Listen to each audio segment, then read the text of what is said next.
جو موبائل کے اسٹک ہو جاتے ہیں، یا تو کبھی بہت زیادہ بیٹری گرم ہو جاتی ہے اور موبائل بھی گرم ہونے لگتا ہے، پھر اس کا حل کیا ہے؟ ایکسپرٹ سے پوچھتے ہیں موبائل کبھی ہینگ ہو رہا ہے یا کبھی بہت بیٹری گرم ہو رہی ہے، اس کے ریزن کیا ہے؟ تو وہ ایکسپرٹ یہ بتاتے کہ اس کے اوپر اوور لوڈ ہو سکتا ہے، بہت زیادہ اس میں ڈاٹا جمع ہو چکا ہے اور پھر بیک گراؤنڈ میں ایکٹیو ہے بہت زیادہ، جس کی وجہ سے بیٹری ہارمفل ہے، بہت زیادہ گرم ہو جاتی ہے، یا تو پھر ایک ساتھ کئی چیزیں اس کے اندر ڈال دی جاتی ہے تو اس کا پروسیس کم ہو جاتا ہے، اسٹک ہو جاتا ہے۔ یہ تو موبائل ہے جو تمہیں سکھا رہا ہے۔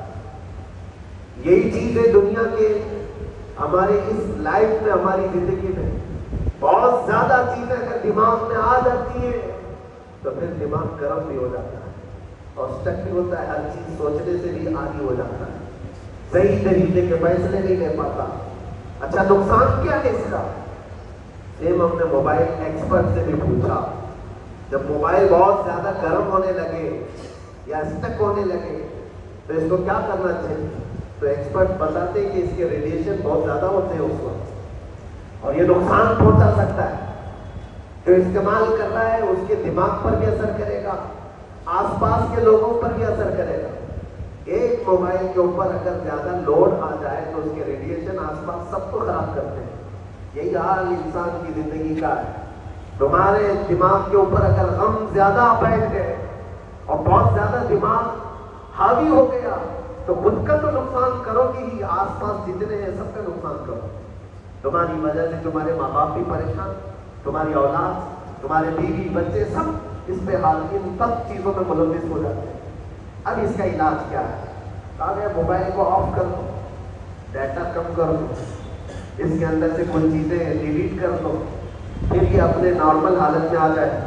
سیم آپ کے لیے بھی دماغ میں دنیا کے بہت سارے فضول بھرے ہو تو تھوڑی چیزیں ڈیلیٹ کر دو، تھوڑے دنوں کے لیے اپنی اس ایکٹیو لائف کو روک دو اور آ جاؤ اللہ کی بارگاہ میں اور آنکھ بند کر کے اس کی طرف لو نہ لاؤ، اس لیے کہ ہماری بیٹری جو چارج ہوگی وہ خالق کائنات سے ہی ہوگی، بنانے والا ہی بہتر جانتا ہے اس کی زندگی کس چیز سے چلتی ہے۔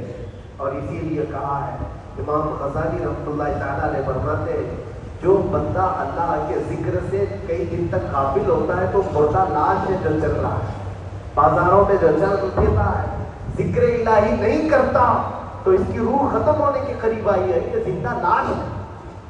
یہاں زمانے ہو گئے، مہینوں بیت گئے، برسوں ہو جاتے ہیں، کتنے دن ایسے ہیں آپ نے اللہ کے ذکر کے لیے الگ سے وقت نکالا ہو؟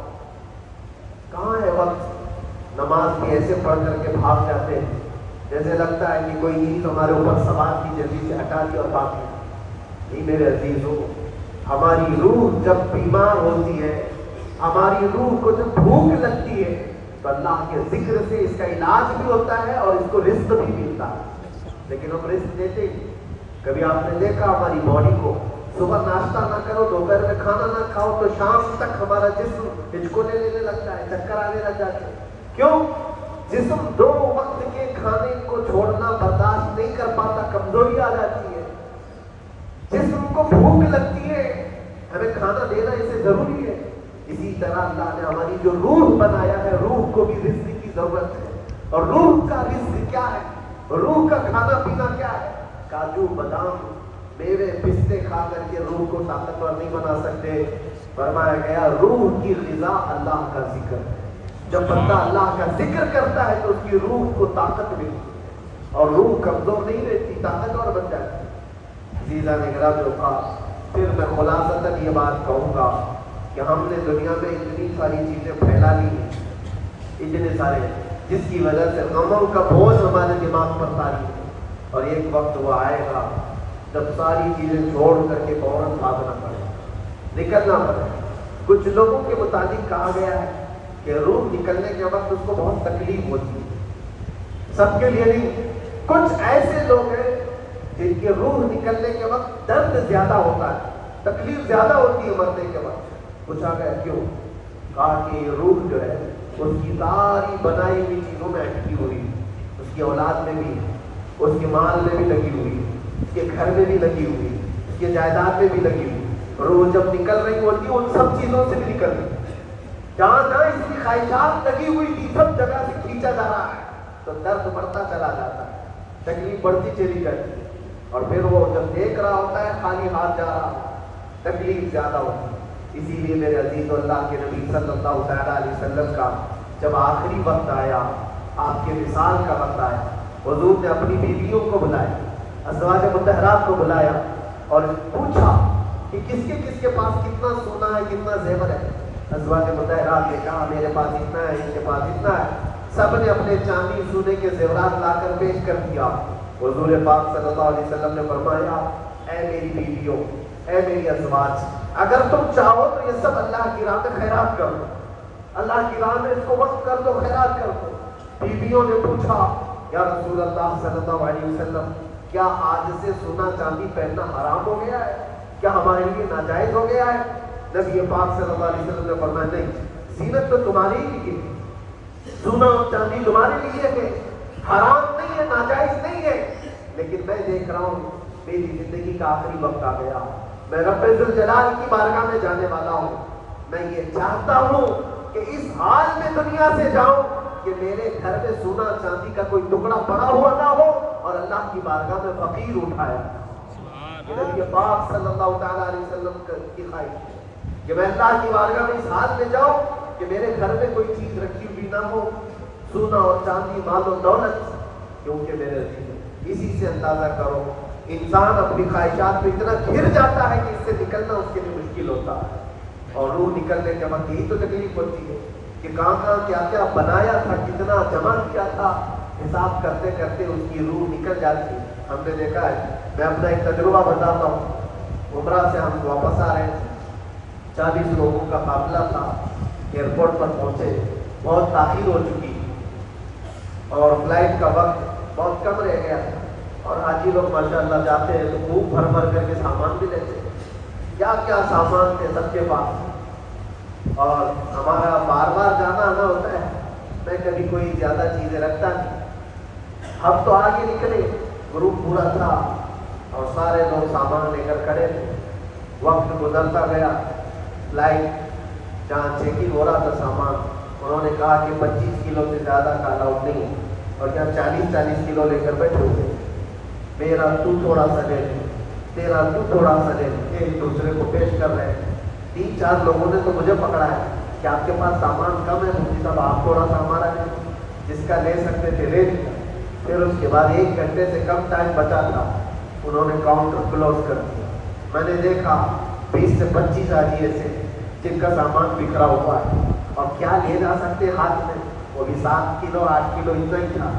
ان کی خواہشات میں دیکھ رہا تھا، کوئی مسلح اٹھاتا ہے، کوئی کھجور اٹھاتا ہے، کوئی نہیں میرے بچوں کے لیے کھلونے لیا تھا اس کو لے لیتا ہوں، وہ لے لو تو مسلح چھوڑنا پڑتا ہے، یہ لے لو تو کھجور چھوڑنا پڑ جاتا ہے۔ کسی نہ کسی طرح سے وہ لوگ آخری وقت 2-4 چیزیں لے کر کے نکل رہے تھے، اور بکھرا ہوا پورا سامان ایئرپورٹ پر ایسی موجود تھا، 1-2 کلو نہیں، کتنے کلو کا سامان چھوڑ کر کے یوں ہی آنا پڑا۔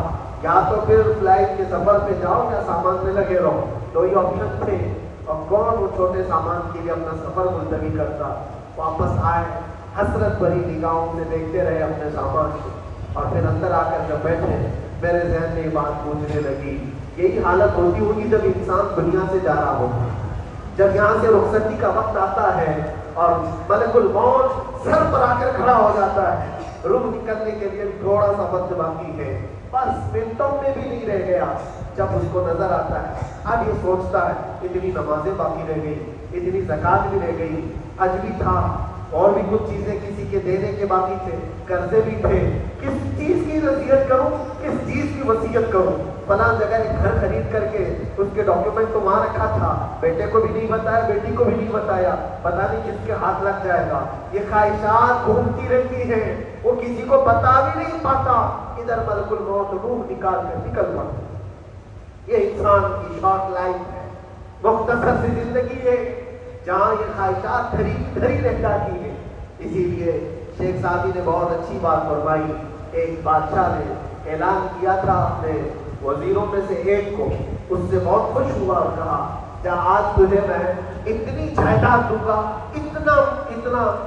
اتنی زمین، اتنی پراپرٹی دوں گا جتنا تو اپنے ہاتھ میں ایک لکڑی لے کر گھیر دے گا، جتنی زمین تو گھیرے گا اتنی تیرے نام لکھ دوں گا، لیکن اس کے لیے ایک شرط ہے، صبح یہ لکڑی لے کر خوب راؤنڈ مارنا اور اتنا گول سرکل بنانا سورج ڈوبنے سے پہلے تک، جتنی زمین گھیر لے گا وہ پوری تیرے نام پر۔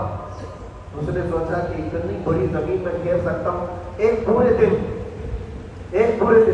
یہاں ممبئی والے اچھی طرح جانتے ہیں 4 میں 4 کی جگہ مل جائے تو یہاں کتنی بڑی بنی مند ہوتی، اور اس بندے کو بادشاہ نے کہا لکڑی ہاتھ میں لے لے اور لکیر کھینچ، شام ہونے سے پہلے جتنا کرے گا پورا تیرے نام پر۔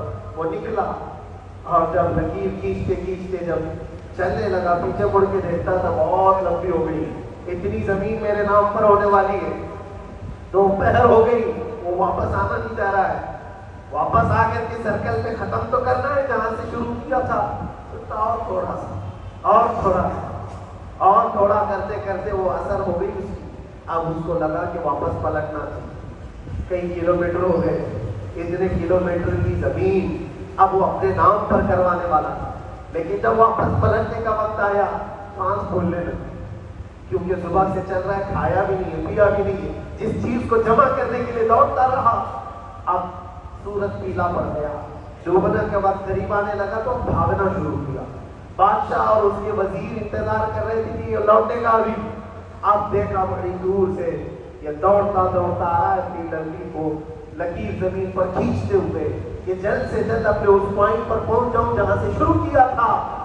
سانس پھولنے لگ گئی، دوڑتے ہانپنے لگ گیا، سورج ڈوبنے کے قریب آ گیا، آخری کرنیں باقی تھی اور اس کا پوائنٹ بھی قریب آ گیا تھا۔ دوڑتے کسی طرح سورج غروب ہونے سے پہلے پہنچ گیا وہاں پر، لیکن کثرت سے بھاگنے کی وجہ سے ٹھوکر کھا کر کے گر گیا اور اپنے اس پوائنٹ پر لکڑی لا کر کے جمع کر دیا۔ بہت بڑا سرکل، بہت بڑی لکیر کھینچا تھا، لیکن ایسا گرا کہ دوبارہ اٹھ نہیں سکا۔ جب سپاہی اٹھانے کو آئے تو اس کی موت ہو چکی، اس کی روح نکل چکی، اتنا دوڑا تھا اس کی روح نکل گئی۔ بادشاہ نے کہا اس نے صبح سے لے کر شام تک اپنے نام جائیداد کرنے کے لیے اتنی دوڑ لگائی، بہت لمبی لکیر کی، شاید اتنی بڑی پراپرٹیز کے نام پر ہوتی، لیکن عقل مند دانشور تھا بادشاہ۔ اس نے کہا جہاں یہ گرا ہے وہی اس کو دفن کرو، اور اس کے بعد اس کی قبر پر لکھا گیا تھا کہ اس کو ضرورت اتنے 2 گز زمین کی تھی، دوڑتا کتنا لمبا رہا، صبح سے شام تک اتنی لمبی لکیر کھینچ لیا، لیکن سونے کے لیے اس کو جو جگہ چاہیے تھی وہ بس اتنی ہی سی، وہ 6 فٹ کی جگہ۔ عزیزان کرام، یہ ایک زندگی کی کسی کا حادثہ ہو سکتا ہے، لیکن میں نے دیکھا ہے کہ تقریباً سب کی لائف میں یہی ہے، ہم اپنی خواہشات کے پیچھے اتنی تیز دوڑتے رہتے ہیں، لیکن جس چیز کی ہمیں ضرورت ہے اس کی طرف ایک بار بھی نظر نہیں کرتے۔ کون سی چیز ہے جس کی ہمیں ضرورت ہے؟ وہ ہمیشہ کی زندگی آخرت کے لیے جو چیز چاہیے وہ اللہ کا ذکر ہے، وہ رب ذوالجلال کی ذات پر یقین اور توکل ہے۔ آج اللہ نے صحت و سلامتی کے ساتھ زندگی دی ہے تو وقت نکالو اور بارگاہ رب العزت کا آنا۔ میرے عزیزوں، آخری بات عرض کرتا ہوں، خواہشات جہاں ختم ہونی چاہیے وہ کیسی؟ اللہ کے نبی صلی اللہ علیہ وسلم مجلس میں بیٹھے، ایک صحابی کا مسئلہ ایسا تھا کہ وہ صبح جلدی دوڑ کر کے چلے جاتے تھے۔ صحابہ نے ان کی شکایت کی کہ یہ فجر میں اتنی جلدی چلے جاتے ہیں کہ کسی سے ملتے ہی نہیں۔ حضور نے پوچھا کہ وجہ کیا ہے؟ ان سے پوچھا گیا تو انہوں نے کہا یا رسول اللہ صلی اللہ علیہ وسلم، میرا گھر ایک یہودی کے گھر سے لگا ہوا ہے، اور یہودی کے گھر میں ایک کھجور کا درخت ہے جس کی شاخیں میری آنگن میں بھی آتی ہیں، اور پکی کھجوریں صبح صبح میرے آنگن میں گر جاتی ہیں۔ میں اس لیے جلدی دوڑ کر کے جاتا ہوں، میرے بچے اٹھنے سے پہلے وہ کھجوریں جمع کر کے میں اس یہودی کو دے دوں کہ کہیں انجانے میں میرا کوئی بچہ وہ کھجور کھانا دے۔ ہمارے لیے حلال نہیں، یہ صحابی رسول کا عمل تھا۔ اللہ کے نبی صلی اللہ علیہ وسلم نے فرمایا اپنے بچوں کو حلال کھلانے کے لیے اتنی فکر عزیزان گرامی مقام۔ اب سنیے، یہ تو حالات ایسے ہو گئے جب بڑے بڑے درخت ہی نکل گئے، کھجور تو چھوڑے ٹکان میں نہیں ہے، حرام چیزوں کے اوپر تو کئی لوگوں کی زندگی آباد۔ خیر حضور پاک صلی اللہ علیہ وسلم نے ان کا مسئلہ دیکھ کر کے، ان کی تکلیف کو دیکھ کر کے اپنے صحابہ میں اعلان کیا، کوئی ہے جو اس یہودی کا درخت خرید کر کے میری صحابی کو دے دے، میں اسے جنت میں پورا باغیچہ عطا کروں، جنت میں پورا باغ اس عطا کروں۔ صحابہ ظاہر سی بات ہے، ایک بار حضور نے فرمایا تو پھر اس کو حاصل کرنے کے لیے ایسی دوڑ لگتی تھی، سب گئے میں حاصل کر لوں، میں حاصل کر لوں۔ اب اس یہودی کو منانا تھا کہ تو ایک درخت جو ہے اپنے پڑوسی کو بیچ دے، آنگن میں اس کے ہے، بیچ دے۔ اب اس کو لگا کہ ان لوگوں کی ضرورت ہے، مجبوری ہے، تو وہ بھی اکڑ کر بیٹھا کہ مجھے بیچنا نہیں، مجھے دینا نہیں۔ اب سنیے میرے عزیز، مدینے میں ایک صحابی ابو دہدا، اللہ اکبر، کبھی میں پڑھتا ہوں تو حیرت ہوتی، ابو دہدا مدینے کے اس صحابی کا نام ہے جن کا باغیچہ پورے مدینے میں سب سے مشہور ہے، ان کی کھجوریں سب سے مہنگی کھجوریں، اوالی مدینہ آج بھی مشہور ہے، جہاں کی اجوا کھجوریں بہت پسند کی جاتی ہیں۔ ابو دہدا کا باغیچہ بنا ہوا تھا، بڑا خوبصورت تھا، لوگ مثال لیتے تھے، تعریفیں کیا کرتے تھے، ابو دہدا کا باغیچہ مدینے میں سب سے قیمتی باغیچہ ہے۔ ابو دہدا حضور کی بارگاہ میں آتے ہیں، کہتے یا رسول اللہ صلی اللہ علیہ وسلم، اگر میں اس ایک درخت کو خرید کر کے وقف کر دوں تو کیا میرے آقا مجھے بھی ملے گا جنت میں؟ اللہ کے نبی نے فرمایا جو میں نے وعدہ کیا ہے وہ تجھے بھی عطا کیا جائے۔ ابو دہدا کہتے اس یہودی کے پاس سیدھے آئے، کہا کہ تمہیں ایک درخت بیچ دے گا، بدلے میں تجھے بہت اچھی قیمت دیتا ہوں۔ اس نے کہا کیا دو گے؟ کہا مدینے میں ابو دہدا کا باغیچہ تمہیں پتا ہے؟ اس نے کہا ہاں جانتا ہوں نام بہت سنا ہوا ہے۔ کہا وہ پورا باغیچہ اس ایک درخت کے بدلے دے دیا جائے، ایک درخت کے بدلے دے دیا جائے گا۔ اس یہودی نے کہا کیا مذاق کر رہے ہو؟ یہ کیا مذاق ہے؟ میرے آنگن میں اگے ہوئے ایک درخت کی وجہ سے ابو دہدا کا اتنا قیمتی باغیچہ دے دیا جائے گا، یہ کیسے پاسبل ہے؟ اس صحابی نے کہا اللہ کے نبی کی بات ہے، ہم مذاق نہیں کرتے، ہمارے لیے وہ ایک باغیچہ کیا ایسے 70 باغیچے ہوں، نبی پاک کی بات پر ہم سب عطا کر دیں، سب ہم وقف کر دیں۔ اس یہودی نے کہا کہ ان کی تو مت ماری گئی ہے مسلمانوں کی، یہ دیکھو اپنے نبی کی بات پر اتنا قیمتی باغیچہ مجھے دینے پر تیار ہے۔ اور پھر اس نے سوچا سودا بھی تو اچھا ہی ہے، باغیچہ تو ملے گا ہی، لیکن جو میں درخت بیچ رہا ہوں یہ جائے گا کہاں؟ یہ بھی تو میرے آنگن میں ہی رہنے والا ہے۔ درخت اگر کوئی خرید لیا تو ایسا تو نہیں ہے کہ یہ درخت وہاں جائے گا، یہ تو میرے آنگن میں ہی ہے، سودا کر لیا۔ کہا بات اگر سچی ہے تو میں یہ درخت اپنے پڑوسی کو جو تمہارا دوست ہے مسلمان اس کو دے رہا ہوں، بدلے میں مجھے ایک باغیچہ دے دو۔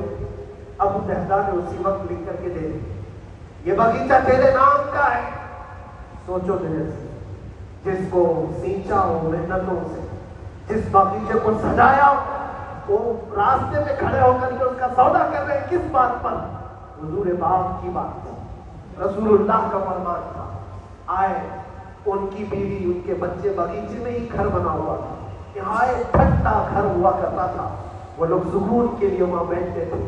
ابو دہدا اپنے باغیچے کے دروازے پر آئے، پھاٹک پر، اندر نہیں آتے، باہر کھڑے ہو کر کے اپنی بیوی کو پکارتے، ابو دہدا پوچھتی ہے، وہ آواز آتی ہے کیا وہ اندر کیوں نہیں آتے؟ باہر کھڑے ہو کر ابو دہدا کہتے بیگم باہر آ جا، یہ باغیچہ بک چکا ہے، اب ہمارا نہیں ہے، سامان لے بچے لے اور باہر آ جا۔ بیوی نے کہا یہ کیسے اچانک؟ نہ کچھ کہا نہ کچھ بتایا، لیکن وہ عورتیں دنیا دار عورتیں نہیں تھیں، وہیں سے اندر سے کہتی ہے ابو دہدا میرا تم پر یقین ہے اگر سودا کیا ہوگا تو بہت بھاری سودا کیا ہوگا، ورنہ ابو دہدا کا باغیچہ مدینے میں بیچے جانے کے قابل نہیں ہے، کون ہے جو اس کی قیمت لگائے گا؟ میرا گمان یہ ہے کہ میرا شوہر اگر سودا کیا ہوگا تو بہت اونچا سودا کیا ہوگا۔ ابو دہدا نے کہا میری رفیق حیات باہر تو آ جا، میں تجھے بتاؤں کون سا سودا کیا۔ باہر آ، بچوں کو لیتی اپنا سامان سمیٹتی ہے اور اسی وقت باغیچہ چھوڑ کر کے باہر نکل آئی۔ ابو دہدا سے پوچھتی ہے یا اچانک سودا کرنے کی کیا ضرورت پیش آئی؟ یہ اس طرح سے اچانک تم نے سودا کر لیا اور مجھے باہر بلایا، کیا سودا کیا، کتنے پہ بیچا؟ ابو دہدا نے کہا میرے ہاتھ میں پیسہ تو 1 روپیہ بھی، 1 درہم نہیں ہے۔ کہا پھر کتنے میں بیچا؟ کہا اندازہ بھی نہیں کر سکتی۔ اللہ کے نبی نے فرمایا میرے اس صحابی کے لیے جو ایک درخت خرید کر کے دے دے اسے میں جنت کا باغیچہ عطا کروں گا۔ میں نے اپنے دوست مسلم بھائی کے لیے اس کا درخت خرید کر کے وقف کیا ہے اور بدلے میں اس یہودی کو یہ باغیچہ دے دیا ہے۔ بیوی وہ نہیں تھی جو یہ کہتی کہ مٹمانی گئی ہے تیری، گھر بیچ کے آ گیا، بھلا کر کے آ گیا۔ وہ دنیا دار عورت بھی تھی، ہاتھ اٹھاتی ہے اور سر پر رکھتی ہے اور کہتی ابو دہدا مجھے تمہارے بارے میں یہی یقین تھا، قسم رب ذوالجلال کی اگر وہ یہودی اس باغیچے پر نہیں مانتا تو ہمارے پاس اور جو کچھ تھا سب دے کر کے ہم نبی پاک کی بات پر عمل کرتے۔ حضور کی بات تھی، وہ یقین تھا، دنیا دے دیا، خواہشات قربان کر دیا قدم مصطفیٰ پر۔ اسی لیے اقبال نے کہا ہے کہ جو کچھ بھی ہمارے پاس ہے وہ نام مصطفیٰ ہے، آبروئے ماز نام مصطفیٰ، ہم سب کی عزت و آبرو مصطفیٰ کے نام سے۔ وہاں اپنی خواہشات قربان کر دو، ختم کر دو، اپنے اندر کی جتنی چیزیں ہیں حضور نے فرمایا تو اس کے بعد اپنی طبیعت نہیں، اپنی خواہش نہیں۔ تم اپنے گھر پر سوچتے بیٹھے رہو گے کہ میرا گھر کیسے، میری بیوی کیا بول رہی ہے، میرا باپ کیا بول رہا ہے، میری ماں کیا بول رہی ہے؟ نہیں، وہ صحابہ کی زندگی یہ تھی، دنیا کیا بول رہی ہے اس سے ہمیں مطلب نہیں، میرے مصطفیٰ کیا فرما رہا ہے۔ اپنی خواہشات وہاں پر۔ حضرت انس بن نزیر ایک صحابی، وہ حضور صلی اللہ تعالیٰ علیہ وسلم کے بڑے رازدار صحابی، حضور ان کے گھر پر موجود، مکہ سے ایک لیٹر آیا، جنگوں کی وہ لوگ تیاری کر رہے تھے، اور انس بن نزیر کون ہے؟ یہ ان کی بیوی جو تھی، انس بن نزیر اپنی بیوی سے بہت محبت کرتے تھے، بلکہ عشق کرتے تھے اپنی بیوی سے، اور عشق میں ان کی شادی بھی ہے، اپنی بیوی کو بہت چاہتے ہیں۔ اب سنو، مصطفیٰ کریم صلی اللہ علیہ وسلم انس بن نزیر کے گھر پر مکہ سے ایک قاصد آیا اور رازدارانہ طور پر ایک خط دیا، کہا مکہ والے جنگوں کی تیاری کریں۔ حضور نے خط کو پڑھوایا اور انس بن نزیر سے کہا انس یہ بات تیرے اور میرے بیچ میں راز ہے، کسی سے نہیں کہنا، جب تک میں نہ کہوں اس خط کا ذکر کسی سے نہ کرنا۔ انس بن نزیر نے کہا اے اللہ کے نبی آپ کا حکم، اس کے بعد میری زبان نہیں کھلی، خط کو بند کر دیا، رکھ لیا۔ حضور جب تشریف لے کے گھر سے ان کی بیوی، ان کی محبوبہ، ان کی رفیق حیات جس کو بہت زیادہ چاہتے تھے آئی، کہا انس رسول اللہ گھر پر آئے تھے، کچھ راز کی بات چل رہی تھی، کیا بات چل رہی تھی؟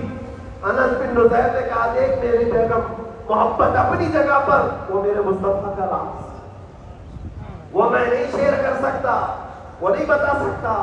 بیوی ہنس کر کے کہ تم نہیں بتاؤ تو کوئی بات نہیں، میں نے تو دیوار کے پیچھے سے سن لیا ہے، مکہ والے جنگوں کی تیاری کر رہے ہیں، خط آ گیا ہے۔ انس بن نزیر نے اپنی بیوی سے اتنی بات سنی، سیدھے جا کر کے گلا پکڑ لیا، گردن کو دبوچ دیا اور کہا اس وقت تک میں تیری گردن نہیں چھوڑوں گا جب تک میرے مصطفیٰ کا فرمان نہ آ جائے۔ گردن پکڑ لیا اس عورت کی جس کو سب سے زیادہ یہ چاہتے تھے، لے آئے حضور کے پاس، کہا یا رسول اللہ معاف کر دیں، آپ کا راز تھا، میں نے تو نہیں بتایا، مگر میری بیوی نے دیوار کے پیچھے سے سن لیا اور اس لیے میں اس کی گردن پکڑ کر کے لایا ہوں کہ کہیں میں مجرم نہ بن جاؤں، نبی پاک کا راز افشا کرنے والا میں مجرم نہ بن جاؤں۔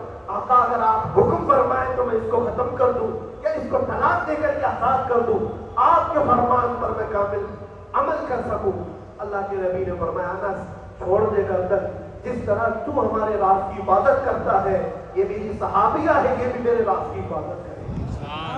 اس کے بعد ہاتھ چھوڑ دیا اور اپنی بیوی سے کہا کہ دیکھ میری محبت میرا عشق اپنی جگہ پر، بات جب مصطفیٰ کی آئے گی پوری کائنات کو میں چھوڑ دوں گا میرے مصطفیٰ کی بات کو عمل کروں۔ اور اس بیوی نے بھی یہی کہا انس اگر تو مجھے راز بتا دیتا حضور کا، عشق میں ڈوب کر کے، محبت میں ڈوب کر کے، تو جو گلا تو نے میرا پکڑا کل میں تیرا گلا پکڑ کر حضور کے پاس لا کہ حضور کہ آپ کی غلامی کے قابل نہیں ہے. یہ ان کا کمال درجے کا ایمان تھا. اپنی خواہشات کو قربان کر دیا.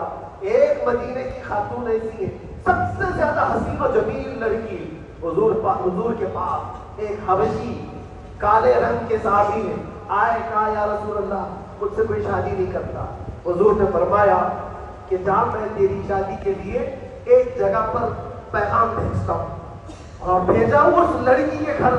انصاری صحابی کی ایک لڑکی اتنی خوبصورت ہے مدینے میں, ان کے گھر بھیجا. یہ تو حبشی قسم کے تھے. یہ ایک پیغام لے کر کے جب آئے, ماں باپ باہر بیٹھے ہوئے, لڑکی اندر ہے. ماں باپ نے دیکھا کیوں آئے ہو؟ کہا میں پیغام لے کر آیا. کس چیز کا؟ آپ کی بیٹی سے نکاح کا. کس نے بھیجا؟ کہا اللہ کے رسول نے. ماں اور باپ ہے, شکل و صورت دیکھی اور ان کی حسینہ بیٹی. کہا ٹھیک ہے تم جاؤ واپس, ہم حضور سے بات کر لیں. اتنا ہی کہا, ٹال دیا ہوگا. وہ صحابی جو آئے تھے کالے رنگ کے, انہوں نے کہا یہ تو روز کی بات تھی, ہر جگہ ریجیکٹ ہوتا ہی تھا, میرے لیے تعجب کی بات نہیں تھی, میں تو واپس آیا حضور کے پاس. ہوا گھر میں کیا, اندر جوان لڑکی جو گھر میں موجود تھی گھر آئی. کہا ماں باپ سے پوچھتی ہے کہ ماں کون آیا تھا؟ کہا ایک نوجوان نکاح کا پیغام لے کر. پھر اس خاتون نے کہا, لڑکی نے کہا آپ نے کیا کہا؟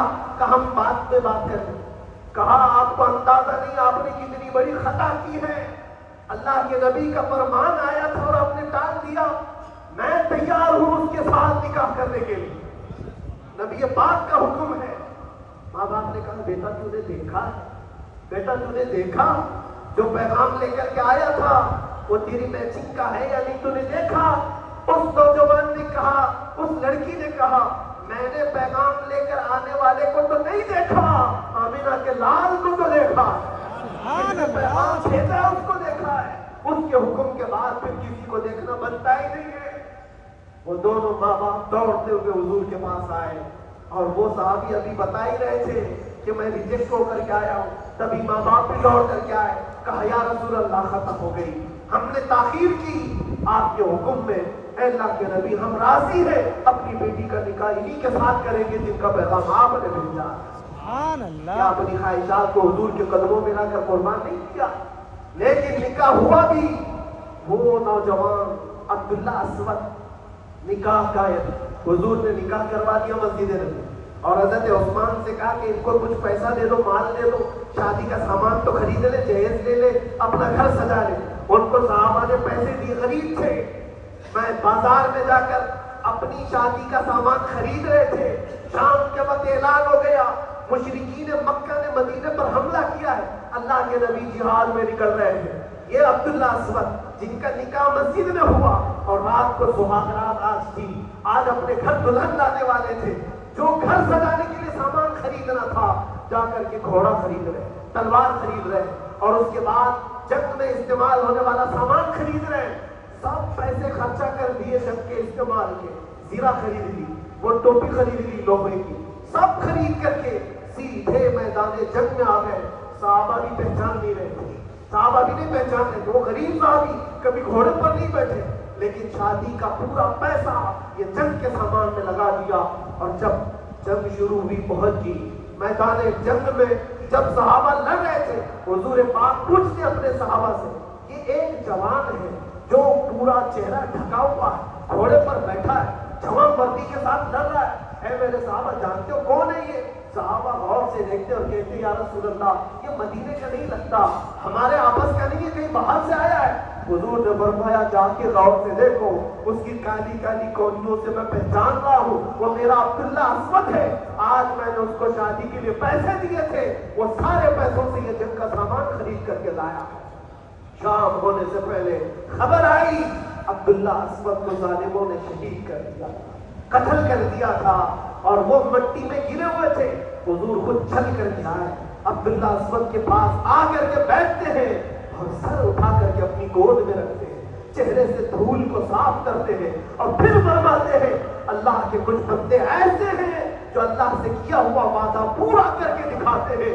ساری دنیا ایک طرف فرمان مصطفیٰ ایک طرف. سبحان اللہ, سبحان اللہ. یہ خواہشات کی قربانیاں ہیں، جب جا کر کے ایمان تکمیل پاتا ہے۔ بس اخیر میں اتنا کہوں گا، ہمارا ایمان صرف اتنا ہونا ہے، انہیں جانا انہیں مانا، نہ رکھا غیر سے کام، للہ الحمد میں دنیا سے مسلمان گیا۔ اٹھو قوت عشق سے ہر پست کو بالا کر دو، دہر میں نام محمد سے اجالا کر دو۔ آخر دعوانا الحمدللہ رب العالمین۔ السلام۔